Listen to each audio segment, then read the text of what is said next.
I'm Marissa. I'm Eat This Not That social media director, and we are about to go live with a member of our medical expert board, Denis Faye.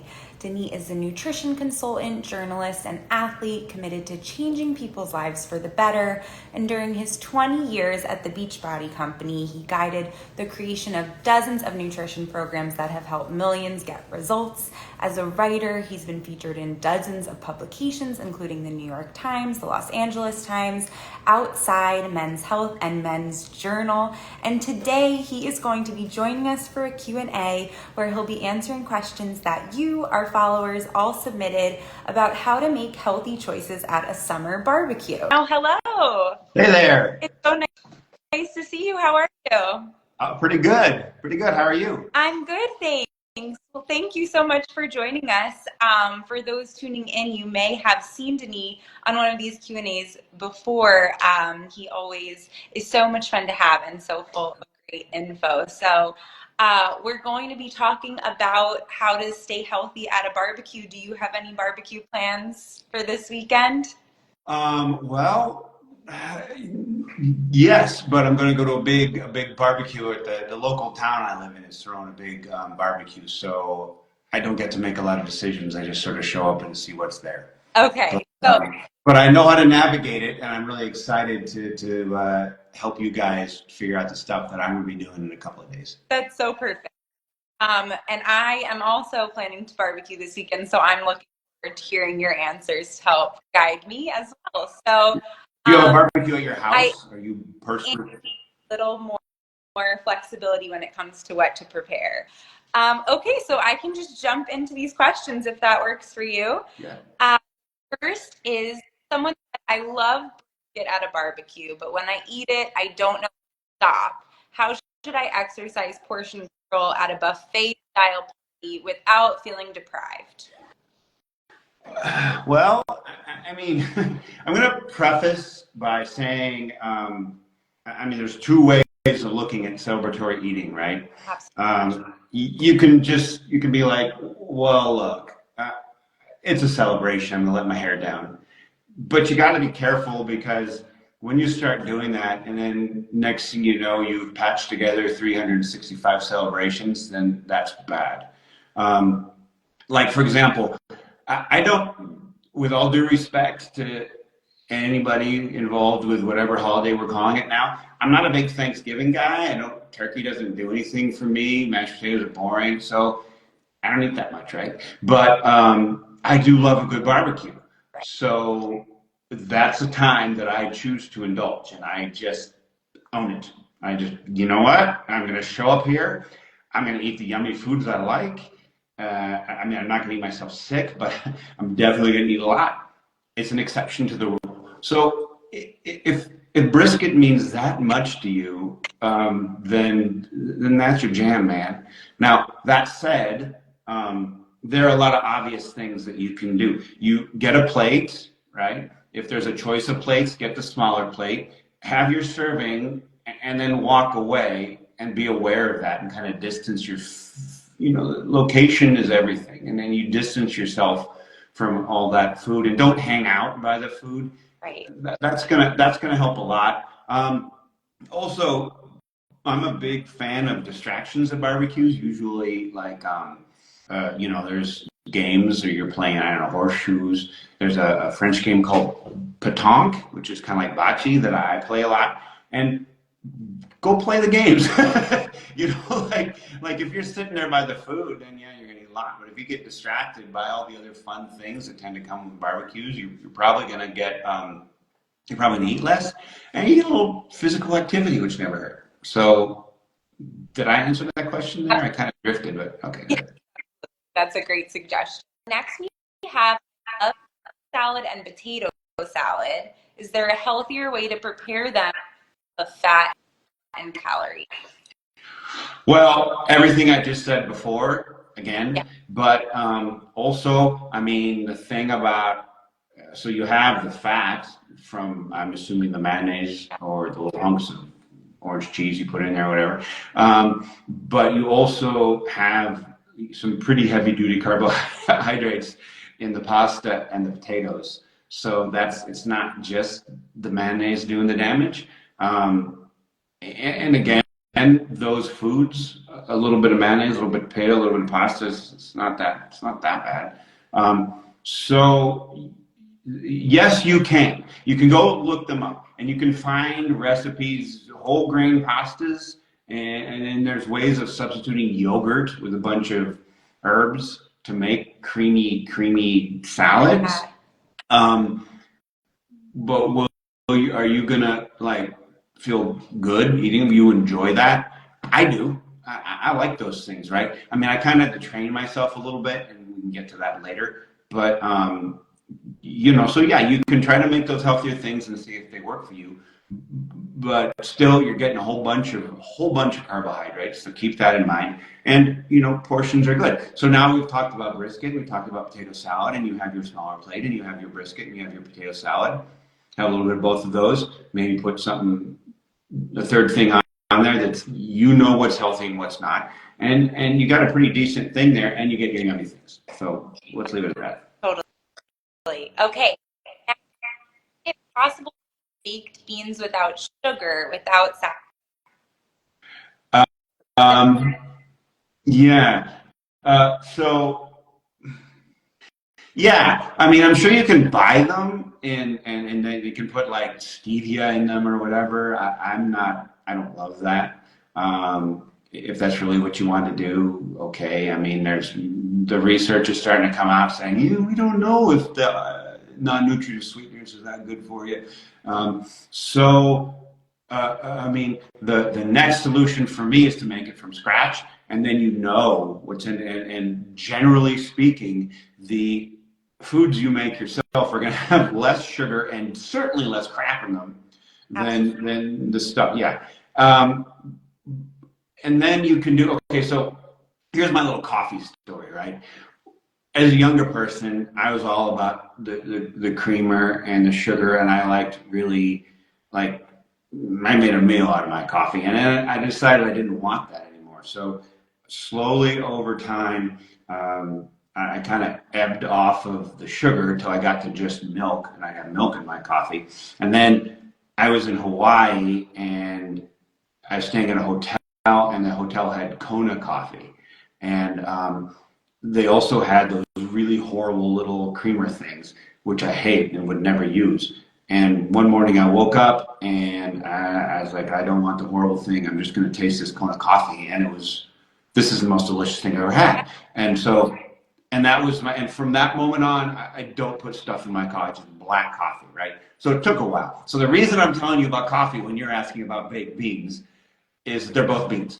No, that's not true. The reason I'm telling you that is that if you're making your own baked beans and you don't mind being a little patient, over time, make your recipe with less and less sugar, because you can make really yummy beans, in my opinion, with just tomatoes and herbs and stuff like that, and get quite a nice taste. It's not going to be the super sweet taste, which if you go from like the big, cans of stuff like in Tommy, do you remember that? Did you ever see Tommy the musical with the baked beans? Yeah. So if you go from that to the recipe I'm talking about, you're going to go like, oh, I'm being deprived. But if over time you make recipes and you slowly make them less sugary, you're going to love your healthier baked beans just fine. Okay, next, best things at a barbecue are the sauces and condiments. Are there any healthy brands I can buy here? Again, I might have a little bit of a different opinion from a lot of people. Okay. I mean, I understand someone's going to be like, well, mine has honey in it instead of high fructose corn syrup, therefore it's healthier, or mine has less red number 12 or yellow number, whatever. And I do agree that those things are not good. In fact, they're really bad. But at the same time, the core ingredients of these things is still going to be a whole bunch of sugar or a whole bunch of anything. So I would make those improvements. I would seek out things with olive oil or more whole food ingredients. At the same time, do remember that you're still adding a bunch of calories to whatever you're eating and creating imbalances and all that. And I would really think about, I would really think about, again, like making your own stuff. I, I tried to make ketchup once. It's kind of, it's hard to replace ketchup, but I've made my own mayonnaise. You can make French mayonnaise, which is like it's egg yolks and it's olive oil and it's mustard, and you could put some lemon in there, and it's it's delicious. It just kicks butt over store-bought mustard, you know, or excuse me, mayonnaise. And then also, by the way, store-bought mustard, not so bad. It's not so bad at all. Same with hot sauce. They're really, read the label, yeah, get less stuff in them, but they're not so bad. So they're good. You know, try making your own stuff, and you'll be surprised at how yummy it is. And again, you can control what you put in it. Absolutely, love that. Okay, next, there's onion dip at a party. I'll park right there. How do we stop constantly party? Come on, don't sit next to the table. I mean, I'm sorry. Like, I get that you really like it, but, and I get that if, I get it too. If I go to a party and I sit next to a bowl of peanut M&Ms, those peanut M&Ms are gone. Sayonara peanut M&Ms. Yeah. So you know what I do? I don't sit next to peanut M&Ms. Like, just get up and walk away. Go somewhere else. Go play pétanque. Go play badminton. I go play, what's the thing that people play now? I don't know, whatever you, pickleball. I don't know, whatever you play, go play it. But don't stand there. I understand and I agree that willpower is rough when you're sitting next to yummy foods.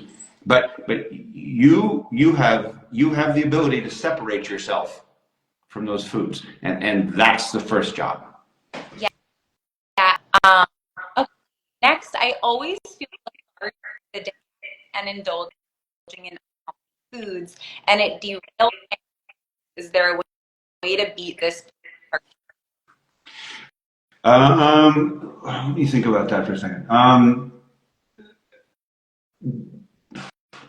Okay, hold on. You blanked out for a second. So I'm going to look at. Can you say it one more time? Can you say it one more time? Yeah, I always feel lethargic the day and indulging in healthy foods, and it derails my exercise goal. Is there a way to party feeling? Oh yeah, I know that one. I got that same problem. So, but I mean, there's a couple ways of doing it. One is you designate that next day a rest day, and then you don't feel bad about it. But I really, okay, what I will do, what I have done, is I pick an exercise that I love and schedule it for the next day. For me, that might be a really big, well, actually, a lot of, you know, like a really big cycling challenge would be a thing. Like I'm going to or I'm going to go hiking in the mountains, or I'm going to go ride with my friends and do this, or I'm going to go surf this break, or I'm going to go take this class yoga class, or I don't know, you know, whatever your thing is. And remember that you've planned that the next day, and think about that. Think about that with your brisket and your onion dip and your baked beans and everything else. And then ask yourself, you know, like the 5 minutes of pleasure I'm gonna get for this another, like, you know, super mountain of unhealthy food on my plate when I already had one, is that worth sacrificing the hours of fun I could have tomorrow? Like really make that an event tomorrow, and that works pretty well for me. Yeah, that's such a good way of thinking. Okay, is it supposed to drink beer, wine, or are all alcohol options really bad for me? Okay, so alcohol is alcohol. It's a little bit like the thing I was saying about high fructose corn syrup versus honey. I mean, technically, yeah, I mean, wine is supposed to be the best, and then but then some people say, okay, wine's the best, drink this. Some people say, well, like, no, drink hard alcohol, but like the clear kind without congeners, because the dark kinds have these stuff's called congeners in it, and then you can add water to it, and that's the best thing to do. It's least calories. And then there's a whole nother party that says, well, no, drink beer, because there is a lot of volume, so you drink less, right? I mean, there's always an excuse for every single kind of alcohol. The exception to that is maybe like margaritas and stuff. No one's ever said they're the best. Well, they might be the best ones, but no one's ever said that they're the healthiest ones. So, I mean, I would just and are you drinking to get drunk? Is that what you're doing?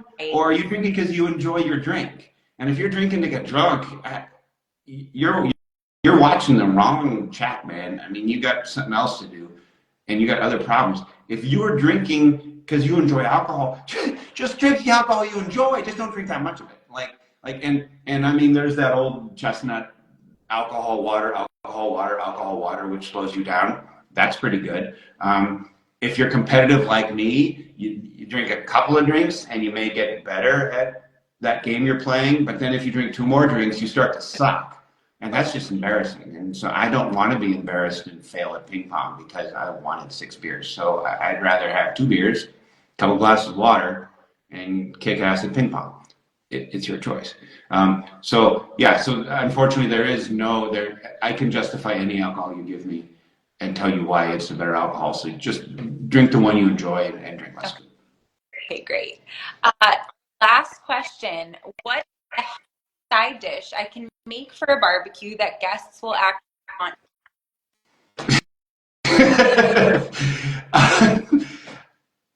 Maybe this is the one question where I'm the wrong guy, because I do like salad, and I do like vegetables, and I do like a really beautiful piece of grilled salmon. I mean, I like those healthier foods, and I get really excited when I show up to a barbecue and it's not just a whole bunch of fried junk and, junk. So, and sugar, I guess. But I mean, I would just be a hero and bring that. I mean, I think that if you're the clown that brings the broccoli and baby carrot plate, but then you have a really yummy dip, like you're a hero, and you did the thing that everyone else is like, no, I'm going to bring the marshmallow salad or the ambrosia, that was called, because that's what I think people like, and then everyone's filled with self-hate because that's all they did was eat ambrosia. Whereas you give people this option for this healthy thing, and then you yourself on your plate have your brisket, your baked beans, your French onion dip, and your vegetables. Look what you did. You just healthified a meal, and you healthified everyone else's meal. And I think, if people avoid that, that's their problem, not yours. Make the healthy choice that you think is right for you. Don't worry about everybody else. Yeah, I think that's the perfect response, or the perfect response. Thank you so much for all of our questions. Please tell watching where they can find you and follow for more great tips. Oh, okay. Well, sure. I'm here on Instagram, but I have a new personal best is my Substack, and you can go there. Also, fun fact, I started a second Substack called Mon Tracteur et Moi, which pronounced like an American would be Mon Tractor et Moi, like Miss Piggy. And it's talks about life in rural France, and I do touch on food and a lot of the kind of rural ways of eating. So those are 2 places that you'll find me most. Fantastic. Thank you, and happy 4th, happy every barbecue, actually. Yes, happy summer barbecue season. Yeah. Thanks everyone.